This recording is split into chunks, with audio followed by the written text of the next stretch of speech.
Hi, welcome to Dalton Hamm Photography.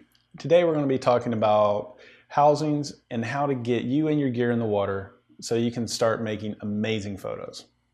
Let's get started. The best quality underwater photography, it's still pretty expensive. However, you can still get some decent images on a budget. On the low end, you have GoPros and waterproof point and shoots that can do a pretty decent job. Then you have some higher end point and shoots that you can put in a housing and have a little more control. But the best option, that's going to be to use your DSLR in a waterproof housing and add strobes. Now let's see what that might look like and cost. First up, we have a Nikon AW120 point and shoot. It's got a depth rating of 60 feet with a minimum focus distance of about 19 inches.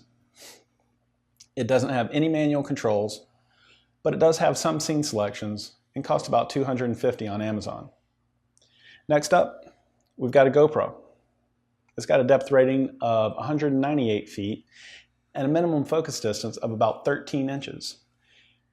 It does have some housing options like this GoPro dome port, but it doesn't have any manual controls, and it'll run you about $400. Now we're going to make the jump and talk about something with a little more juice, like this Sony RX100 in a Nauticam housing. It has full manual control, it shoots raw, and has a minimum focus distance of about 8 inches. But that's on the wide end. As you zoom in, that goes up to about 20 inches. With the Nauticam housing, your camera will be safe to 330 feet. This setup, it's going to run you about $450 for the camera and another $1,000 for the Nauticam housing. Now, our best option. That's going to be take our DSLR in the water with us. For me, that's a Nikon D810 full frame camera with a Nikon 16 to 35 millimeter f4 lens with a minimum focus distance of 10.5 inches. I put that in the Ikelite housing with a dome port like you see here, 2 YS D120 strobes by CNC, and that's my wide angle setup.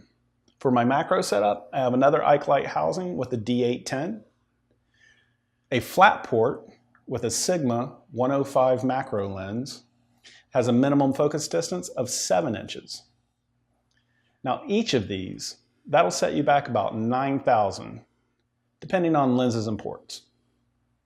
So if you want to get the best out of your underwater photography, there's no substitute for getting a housing and putting your DSLR and diving in. And here's a little extra tip. Pick up a coil clip, click one into your housing, one into your BC or yourself, and that'll keep your gear from falling into the abyss.